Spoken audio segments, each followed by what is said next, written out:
Assalamualaikum warahmatullahi wabarakatuh. Bismillahirrahmanirrahim. Allahumma sholli ala sayyidina Muhammadin wa ala alihi wa sahbihi ajmain, amma ba'du. Jalanallahu min ahlil jannah, min ahlis sa'adah fid dunya wal akhirah. Amin Allahumma amin. Semoga kita menjadi orang-orang yang dalam dunia ini berbahagia dan beruntung. Di akhirat nanti kita juga bisa menjadi orang-orang yang mendapatkan keberuntungan yang tiada tara, yaitu menjadi ahli surga. Amin Allahumma amin. Ini untuk siapapun, termasuk untuk Ustadz Zainal Abidin LC yang akan saya tanggapi ceramahnya. Namun sebelum itu saya mau kasih satu cerita dulu. Tetangga sebelah misalnya ada anak kecil main ketapel. Kamu tahu ketapel kan? Biasanya itu kan batunya ditarik ke belakang lalu dilepas. Sekarang bayangkan kalau ketapel ini yang harusnya bermanfaat untuk kamu untuk nembak burung atau mangga, tapi batunya kamu tarik ke depan, apa yang terjadi? Ya, tidak bisa kita bayangkan. Itu relevan kalau digambarkan kepada anak-anak, atau itu perilaku anak-anak yang mungkin akalnya belum sempurna, atau mungkin masih tidak tahu cara memakai ketapel. Kira-kira apa kaitannya Ustadz Zainal Abidin ini dengan ketapel terbalik? Kita simak dulu apa yang beliau sampaikan berikut. Apalagi kita coba sedikit ke Arab yang lebih ini, ada Al-Ba'is ala Inkaril Bid'ah wal Hawadis karangan Abu Syama. Ini Asy-Syafi'i tulis. Ya, ya. Al-Ba'is ala Inkaril Bid'ah wal Hawadis, yang artinya Al-Ba'is pendorong, ya, mengajak untuk mengingkari bid'ah dan perkara-perkara yang dianggap baru. Beliau menurunkan berbagai macam makalah dari ucapan-ucapan ulama, ya. Di antaranya as-sahabah yanhauna 'anil bid'ah. Semua sahabat melarang bid'ah. Tidak ada satupun yang enggak melarang. Ya.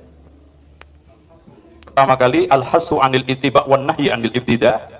Qul in kuntum tuhibbunallaha fattabi'uni. Ittiba' Rasul apa? Dengan ngikuti sunnah, ninggali bid'ah. Karena ada perkara empat nggak bisa ketemu sampai kiamat: tauhid sama syirik, iman sama kufur, sunnah sama bid'ah, taat sama maksiat. Nggak pernah kumpul bisa. Itu sudah logis. Kalau dicampur merah sama apa, putih sama hitam. Dan beliau juga menurunkan hadis-hadis Rasulullah SAW, di antaranya ya. Dan juga beliau menurunkan ittabi'u wa la tattabi'u, asal dari Abdullah ibn Mas'ud dengan sanad yang sahih. Ittabi'u, ikutilah, wa la jangan membuat bid'ah, qad kufitum, telah dicukupi. Dan juga beberapa hadis Allah dan asar ulama, di antara na'am 'alaika bittaqwallah wal istiqamah, ittabi' wa la tabtadi' bid'ahan. Nah, saya sebetulnya tidak terlalu tertarik membuat definisi-definisi karena mungkin semua pada tahu. Saya masuk kepada arah subhatnya aja. Banyak orang mengatakan bahwa ada bid'ah hasanah. Namanya bid'ah itu nggak ada dalilnya, hasanah pasti baik, pasti ada dalilnya. Nggak mungkin ada dua kalimat ini ngumpul. Sesat tapi baik, baik tapi sesat. Ya. Hadirin sekalian, mari kita belajar kesesatan tapi baik, baik tapi sesat. Saya kira nggak ada itu kalimat bisa dipakai. Nah, subhat yang kecil sekali, kalimat kullu. Kalimat kullu itu kadang-kadang memberikan makna ba'd. Oke, di dalam hal ini secara lughah bisa. Tapi secara fakta hadis ini nggak pernah ada. Karena hadis ini dipahami oleh sahabat tidak ada pengecualian bid'ah dalam agama sekecil apapun. Semuanya sesat. Dalam beberapa petikan ceramah beliau atau argumentasi beliau ini ketika berdebat dengan Gus Idrus Ramli, sebetulnya Gus Idrus Ramli itu bisa menyampaikan argumentasi yang menohok sekali. Tetapi Gus Idrus itu bukan YouTuber ya, jadi bahasanya tidak terlalu tajam. Masih memilih bahasa yang ya standar lah. Saya akan menegaskan bahwa Ustadz Zainal Abidin ini sedang menjelaskan bahwa tidak ada bid'ah hasanah. Yang namanya bid'ah pasti mungkarot, pasti dolalah, pasti finnar. Tidak ada namanya bid'ah hasanah. Lalu membaca banyak kitab, salah satunya adalah Al-Ba'is fi Inkaril Bid'ah wal Hawadis. Pendorong atau pembangkit untuk mengingkari bid'ah-bid'ah dan apa-apa yang baru-baru atau yang diada-adakan. Kitabnya itu adalah kitabnya Syihabuddin Abu Syamah, gurunya Imam Nawawi. Jadi berbekal senjata kitab ini dan kitab-kitab yang lain, menjelaskan di situ bahwasanya bid'ah itu berbahaya, buruk. Bid'ah itu sudah, jangan berbid'ah-bid'ah. Qad kufitum, sudah cukup ya, tidak perlu ada yang baru-baru. Jadi mencela bid'ah ya, tidak ada bid'ah hasanah, bahkan sampai bermain-main dengan bahasa. Mari kita melakukan sesuatu yang bid'ah, yang sesat tapi baik. Dengan bahasa-bahasa dia, keren ya, keren. Kalau kita otaknya kosong mungkin wow, keren sekali. Tapi kalau coba dibaca kitabnya Syihabuddin Abu Syamah, kitab Al-Ba'is itu, saya sampaikan materi pokok dalam kitab itu. Ini sudah saya tulis ya. Bismillahirrahmanirrahim. Nanti kamu tahu di mana ketapel terbaliknya Ustadz ini. Summal hawadisu mongkosimatun ila bidain mustahsanatin wa ila bidain mustakbahatin. Ini ucapannya Abu Syamah, penulis kitab itu. Dan hal-hal yang baru itu terbagi menjadi yang baru, yang baik, mustahsanah, dan yang kedua hal-hal yang baru tetapi buruk. Artinya ulama yang ente angkat-angkat kitabnya itu jelas menampar argumentasi Bapak bahwasanya tidak ada bid'ah hasanah. Gimana ceritanya? Ini kan lucu. Ketapel yang Anda pakai yang seharusnya Anda maksudkan itu untuk menyerang lawan, batunya nampol sendiri. Itu maksud saya ketapel terbalik. Abu Syamah menjelaskan bid'ah itu ada dua. Abu Syamah ini Syafi'iyah, mesti berpegang teguh kepada apa yang dinaskan oleh Imam Syafi'i. Ma'uhdisa kismani, berpegang teguh kepada apa yang disampaikan oleh Imam Is bin Abdi Salam. Ya. Berpegang teguh juga kepada apa-apa yang disampaikan oleh ulama-ulama Syafi'iyah, juga ulama-ulama madhab lain. Banyak yang menarasikan ada bid'ah hasanah, bid'ah sayyi'ah itu. Kemudian pertegas lagi, fal bid'ah al mustahsanah. Apa itu bid'ah hasanah? Di sini dijelaskan sifatnya dulu. Muttafaqun ala jawazi fi'liha. Ulama manapun sepakat bahwa itu boleh dikerjakan.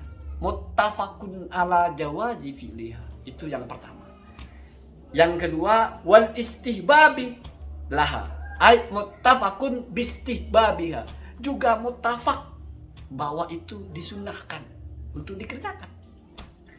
Kemudian warajai at-thawabi liman hasunat niyatuhu, dan juga berharap semoga berpahala kalau orang melaksanakan itu dengan niat yang baik. Ya. Fiha, di dalam mengerjakan bid'ah itu. Wahia kullu mubtada'in. Adapun bid'ah hasanah itu adalah sesuatu yang diada-adakan. Memang tidak pernah ada. Fi sadril awal tidak pernah ada, tidak pernah dikerjakan Nabi. Kalau pernah dikerjakan Nabi bukan bid'ah. Kullu mubtada'in adalah sesuatu yang diada-adakan, muwafikin, yang sesuai li qawaidi asy-syariah, kepada standar-standar, aturan-aturan, rambu-rambu syariat. Kemudian ghairi mukhalifin li syai'in minha, tidak menyimpang satupun dari aturan-aturan atau qawaidus syariah tadi. Wala yalzamu min fi'lihi mahdzurun syar'iyyun, dan tidak ada kepastian, artinya tidak sesuatu ini adalah tidak otomatis muncul darinya hal-hal yang dilarang. Ada talazum dengan hal-hal yang dilarang. Sifat dasarnya boleh, tetapi kalau dikerjakan mesti ada sesuatu yang dilarang oleh syariat. Mahdzurun syar'iyyun, itu catatannya masuk kepada bid'ah hasanah. Jadi ulama yang ente bawakan itu, Abu Syamah itu, menampar pemahaman ente sendiri kalau mengatakan tidak ada bid'ah hasanah. Karena Abu Syamah mengatakan bid'ah ada dua. Kan terbalik ketapelnya itu. Kalau misalnya ada kan Itu bid'ah secara bahasa, silahkanlah masalah itu. Itu bid'ah bukan bid'ah dalam syariat, itu bid'ah secara bahasa. Oke lah, silahkan. Tetapi mau tahu nggak apa bid'ah yang terbaik yang dimaksudkan, yang dijelaskan juga oleh Abu Syamah ini? Kita tidak perlu berpolemik secara bahasa, secara syariat atau secara apa. Sekarang aplikasi dari teori ini apa contohnya? Wa min ahsani ma ubtudi'ah fi zamanina min hadal qabili, seperti yang saya janjikan. Dan sebaik-baiknya bid'ah di zaman kita dari kategori ini atau dari arah pembahasan ini, yaitu pembahasan bid'ah dibagi dua, berarti min ahsanima, berarti itu adalah membicarakan bid'ah hasanah. Dan yang terbaiknya bahkan apa itu? Maulid Nabi. Jadi Pak, kamu mau bilang bid'ah hasanah itu adalah bid'ah secara bahasa bid'ah sayyi'ah itu bid'ah secara syariah, itu urusan Anda. Mau bawa-bawa pendapatnya Ibnu Rajab, bawa ucapan Imam Syafi'i itu adalah bid'ah, mesti bid'ah secara bahasa, makanya ada yang memduha. Kalau bid'ah secara syariat udah pasti madmumah, silahkan. Tetapi ulama mencontohkan bid'ah yang hasanah itu Maulid Nabi, yang selalu ente serang dengan bahasa semua bid'ah sesat. Maulid Nabi sesat karena termasuk kepada bid'ah. Sementara kata Abu Syamah, Maulid Nabi itu bid'ah hasanah, bahkan yang paling hasanah. Ini kan sesuatu yang mafhumun bid-daruri ya. Kalau kita bersih otaknya, mudah difahami itu loh. Kamu mau berpolemik tentang bid'ah? Oh enggak, kalau yang membagi bid'ah itu bukan bid'ah secara syariat, itu hanya bid'ah secara bahasa. Bahkan ada yang berani sekali, itu bid'ah duniawiyah, itu bid'ah urusan dunia, bukan urusan ibadah. Ya persetanlah kamu bagi itu, tapi aplikasi dari bid'ah hasanah apa? Kata ulama, maulid.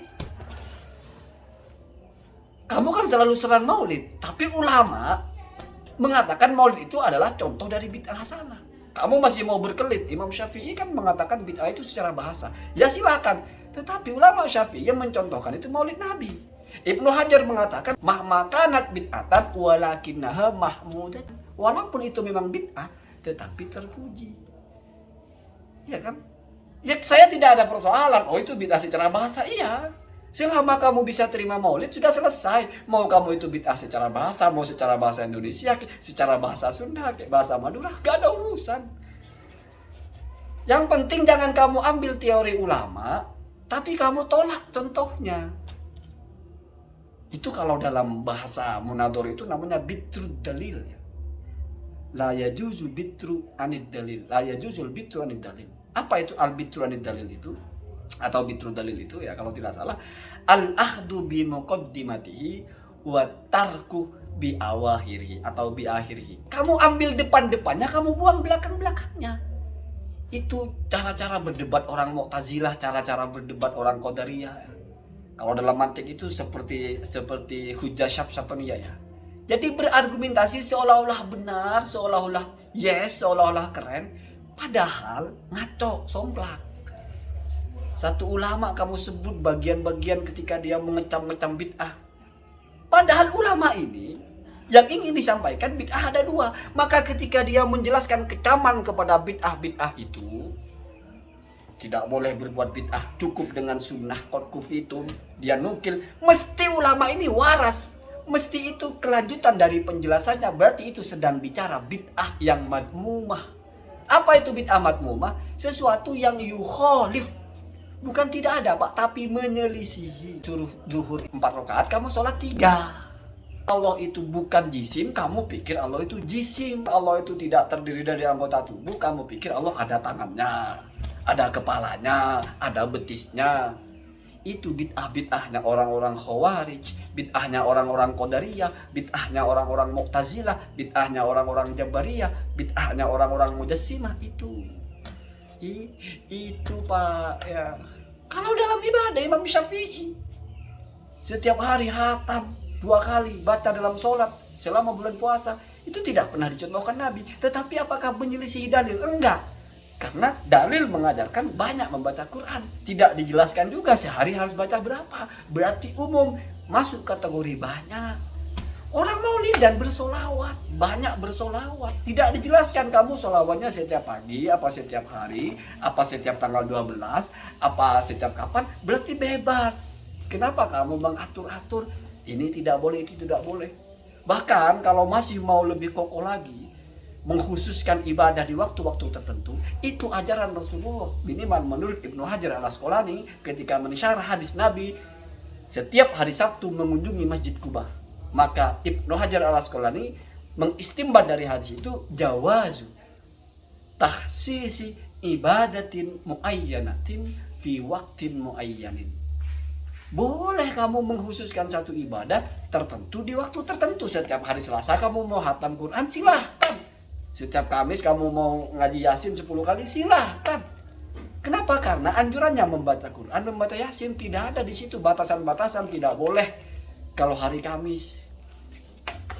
Ini beragama waras, Pak. Ini sudah ribuan tahun bertahan, baru beberapa ratus tahun, bahkan mungkin beberapa puluh tahun datang orang-orang yang rancu. Kalau tidak dicontohkan Rasulullah, berarti bukan ajaran Rasulullah. Padahal banyak sekali perilaku sahabat yang tidak pernah dicontohkan Rasulullah. Tarawih kan Rasulullah sudah mencontohkan. Iya, tapi Rasulullah mencontohkan tarawih bagaimana? Apakah seperti yang dilakukan Sayyidina Umar? Enggak. Makanya Sayyidina Umar mengatakan itu bid'ah. Oh iya, secara bahasa kan ada contohnya. Oke. Tarawih Sayyidina Umar berbeda dengan tarawih Rasulullah. Itu sudah harus kita sepakati. Kenapa? Karena Sayyidina Umar itu mentradisikan tarawih setiap malam full. Rasulullah enggak. Hanya beberapa malam. Dan pola berjamaahnya satu imam. Ketika masa Rasulullah enggak. Bahkan setelah Rasulullah itu tidak ada pola satu imam. Ya, tapi kan tarawihnya diajarkan, iya, tapi polanya tidak sama. Sama maulidan, solawatnya diajarkan, sodakohnya diajarkan, mendengarkan ceramah diajarkan. Polanya memang tidak sama, waktunya tidak sama. Apa persoalannya? Bahkan ketika menganulir bahwa kullu bid'atin itu memang kullu ada yang juz'iyah, tapi dalam hadis itu tidak pernah ada. Imam Nawawi yang mengatakan itu. Amun yuradu bihil khos atau amun maksus. Bahwa ini am secara lafaz tetapi khusus secara makna, ditahsis oleh hadis man sanna sunnatan hasanatan fil Islam. Itu Imam Nawawi yang bilang. Ente siapa Pak Zainal? Atau ulama yang ente ikuti itu siapa dibandingkan Imam Nawawi? Kalau misalnya memang tidak mau, oke, silahkan. Oke, baik. Tapi tolong jangan so yes kalau bernarasi di depan orang. Ditimpuk, minimal ditimpuk secara ilmiah. Sehingga keluarlah narasi pakai ketapel terbalik ya. Jangan, nanti bisa mata sendiri yang kena, bisa kepala sendiri yang pecah ya. So yes, tapi malah tidak sadar kalau ketapelnya terbalik. Ini saya bilang ketapel kan sudah lumayan daripada pistol ya. Karena kalau pistol terus kayaknya itu orang bunuh diri deh. Kalau ketapel enggak, kadang-kadang terlupa. Semoga ada manfaatnya. Assalamualaikum warahmatullahi wabarakatuh.